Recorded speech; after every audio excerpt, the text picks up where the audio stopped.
the beginning of passion number 3. And this will be passion number 3. I want to thank you for coming and subscribing.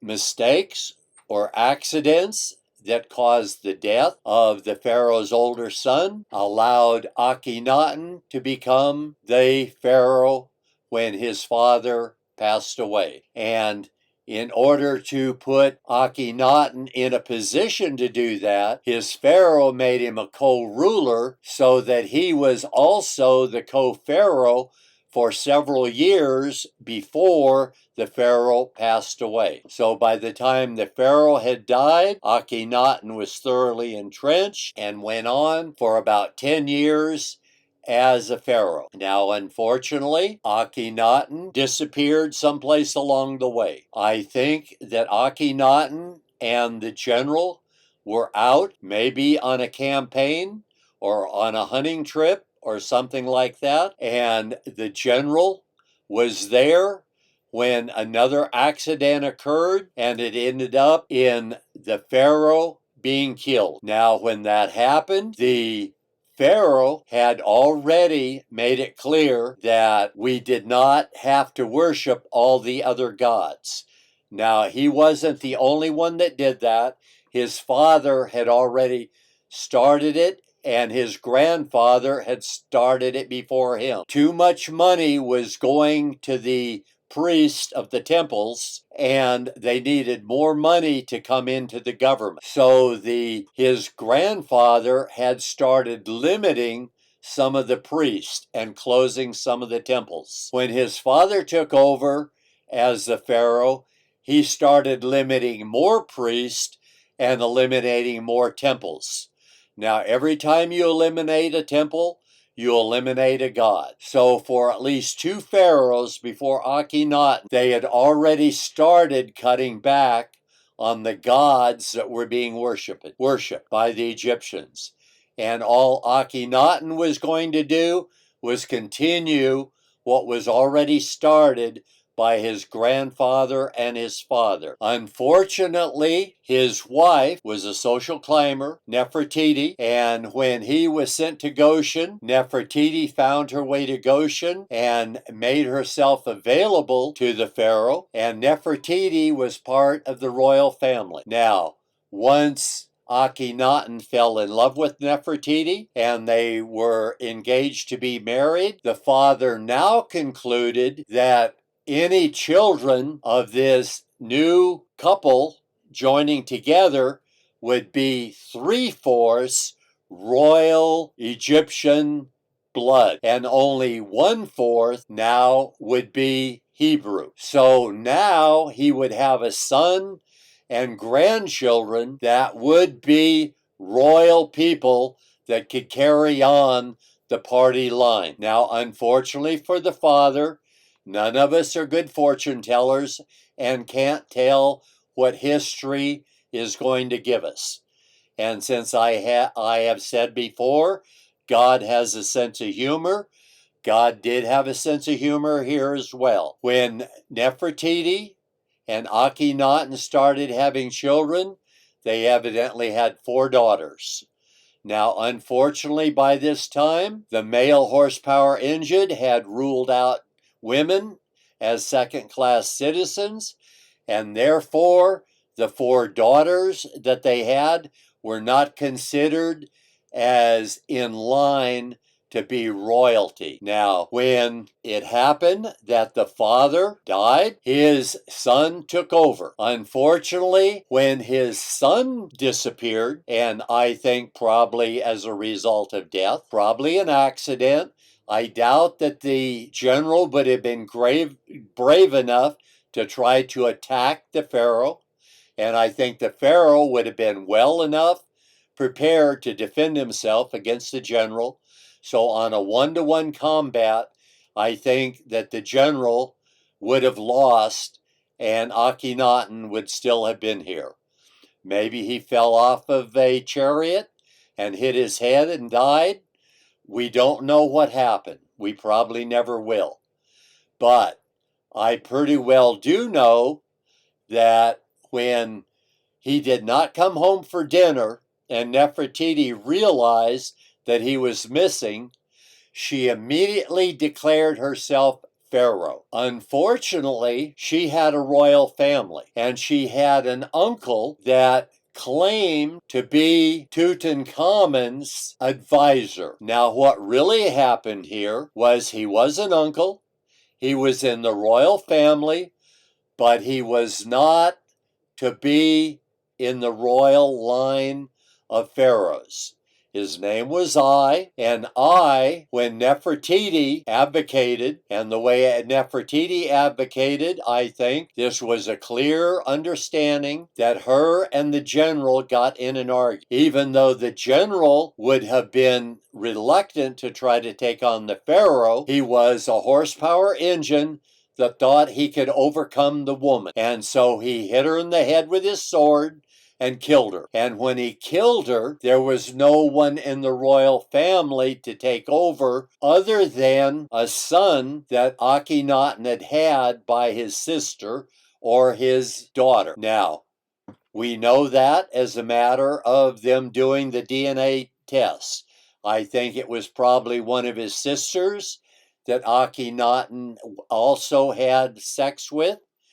Nefertiti wasn't the only woman that he had for a wife. He had other children, and unfortunately, we know that inbreeding does not end well. We know that Tutankhamun had problems his whole life, and he only lived to be less than 20 years old, 20 years or less. And when Tutankhamun actually died, I had to declare himself pharaoh, and the reason that I think that the general is the one that killed Nefertiti is when I died, the general took over as pharaoh, and the general could not have been in that kind of a political position if he had not done something spectacular for I. And that spectacular being that he would have done was to kill Nefertiti when Nefertiti had declared herself as pharaoh.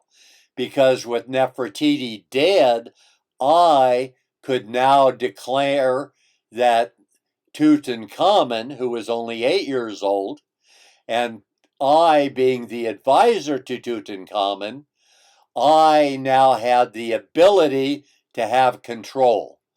I took over, I made all the decisions, I reinstated all of the gods that not only did Akhenaten get rid of, but probably the one that Akhenaten's father and grandfather had cut back on were reinstated as well. So Egypt backslid 2 generations, but that happens in life, and it's happened many times since then. People have to backslide before they learn. You did it wrong. Change, and let's move forward. But that happens. It happened then, and that was the result of the backsliding that went on. And why I say that unless the interpreters got the word Ramses wrong, we know when Ramses was born. We know that when Moses talks about him being here, Moses was in that family that was here, and all you have to do is follow the timeline. And after I had died, it's quite possible that the Hebrews, which we know that as far as the Bible was concerned, and that was claimed when God told Moses, you're called to go and take these herdsmen and make a nation out of them and go back to Egypt and bring the Hebrews that are there out and be part of this new nation. Now, since we know from the writings on the wall in Egypt that not that many people left, that it was only the one nation that Moses made up, and Moses did make up all of these tribes of Israel, There are 12 tribes of Israel, as we all know the names, and that was what Moses told as a story. And we know they didn't resemble each other because Moses had to create 4 different women to be responsible for these 12 men. They all had the same father, according to Moses, which was Jacob, and he changed his name to Israel. And at the same time, there was a writing on one of the pharaohs in Egypt that talks about going out and actually confronting the Hebrew people and destroying the Israelis. Now, if that actually happened, which it probably did, and since Moses would have still been in touch with what was going on in Egypt, because after Akhenaten became the Pharaoh, Akhenaten would have known about Moses and the history. Prior to Akhenaten, everyone before that was clueless about Moses' involvement with the death of Akhenaten's older brother. But Akhenaten certainly knew about it, and all of the blessings that got poured out by God on Akhenaten was a direct result of the accident Moses had with Akhenaten's older brother. So as much as Akhenaten did not like to see his older brother getting killed, he certainly greatly benefited from the incident. And therefore, since the 3 of them grew up together, the mother was sent to Egypt with her son, and the older son had died. So when they would come back to the temple, Egypt and the Israeli people that came back from Goshen, which would have been Akhenaten, and Akhenaten would have been one of the royal family members and in line to be the Pharaoh. Moses was not in line to be a Pharaoh. He was the son of the sister.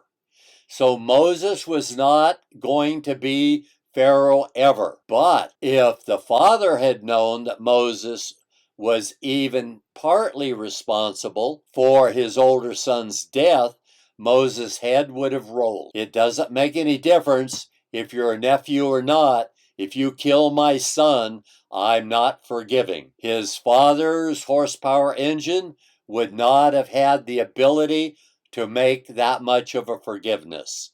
So Moses benefited, I benefited, and everyone that was in Egypt at the time benefited from the mistake that the father had made, is assuming that it was another priest other than Moses that killed his oldest son.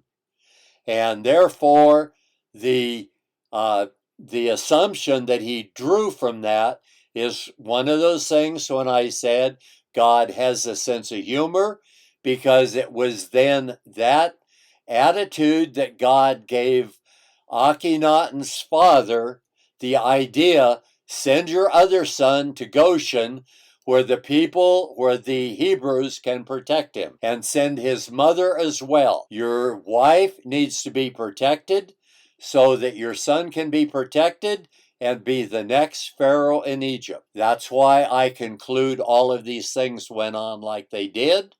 And I think that as archaeology continues to improve and we get more and more truth about the things that happened, we will know that the conclusions that I have drawn from some of the unexplained incidents in history.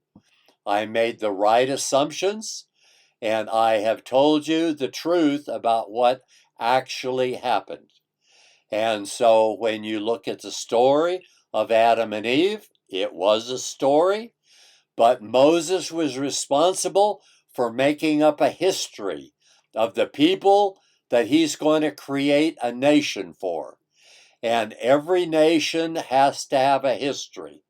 And we know that the Egyptian history that we have is some of it made up, Some of it is probably solid, and the solid part is what is written down. Some of the the history that is recorded as legend probably was made up. We do not have a clear understanding that it was the Philistines and their elephants. If we don't have that in writing where we can find that out in the future, it's going to have to be assumed that that probably is what happened, and that's how the pyramids got built.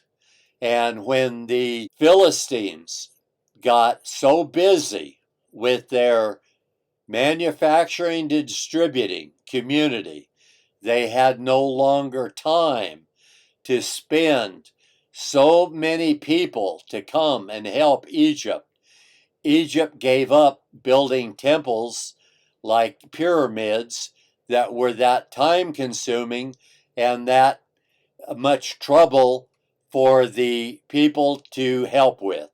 They needed the Philistines, they needed the cooperation of all of the farmers that would come together during and after the planting season as the crops were growing, that they could actually build the pyramids during that time period.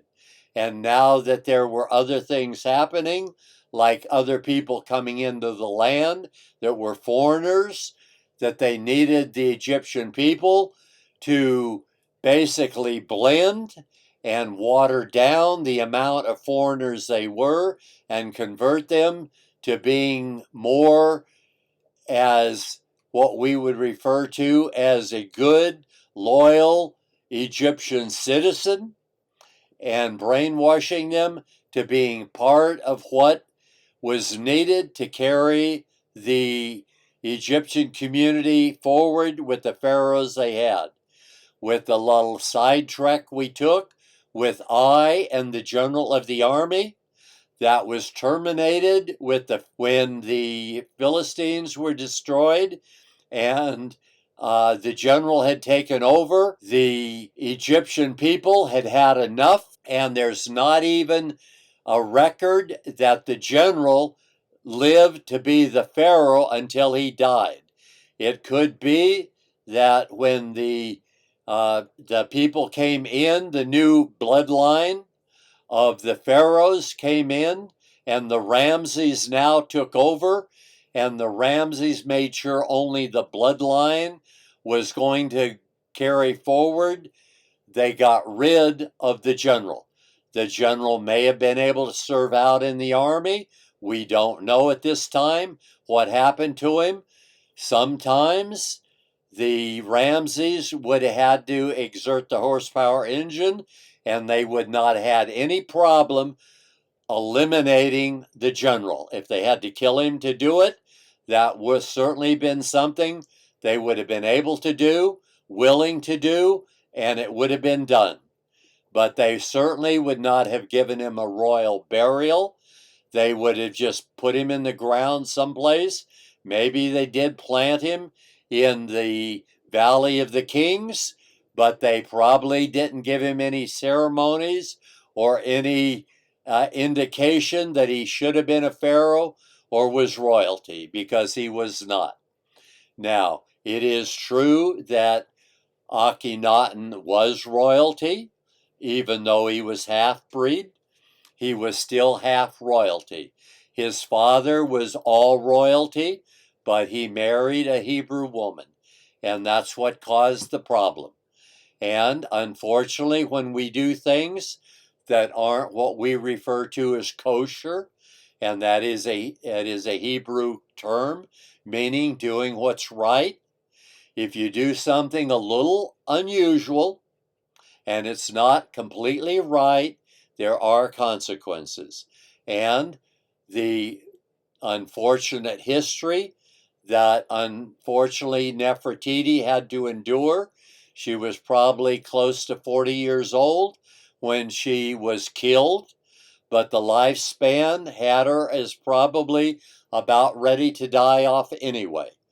But unfortunately, when the general terminated her life, even though he only killed her a year or two before she probably would have died anyway. He now endeared himself to Ai, and Ai was obligated to put him in a position where he could declare himself Pharaoh, and that did last for a couple of years, but it only took a couple of years for the Ramses to come on board, get rid of what had gone wrong, and reinstate the royal family to where it belonged. And we have to be thankful for the royal family because it's a recording of the Philistines, and what they had done is what allows us to read and know the history that we can repeat, even though we can't read what their language was. Maybe at some point in the future, we will decipher that language. It was an early kind of Greek writing, and when someone is smart enough to know what it was said, we will know. But the writing was primarily for trading. It's going to be writing about grocery lists, what people had, what people wanted, what they were trading, what they were owed. It was commodities. And since the commodities were important, that's what was being kept track of. And that's what the writing was for. And unfortunately, when the Philistines got wiped off the face of the earth, all of that went with them because the other people around, the other Greeks that were not as cultured as the Philistines were, just relied on their horsepower engine to do what the horsepower engine does. But I will say, yes, my idea of Christianity differs from everyone else's. And as we continue to explore these passion videos, you will get my understanding. For now, I'm going to say that's the end. Now I want to thank all of you for coming. I'm going to end passion number 3 now. I will continue later. I want to thank you for subscribing and following my channel. Thank you very much, and I hope that you come back and enjoy what you're hearing.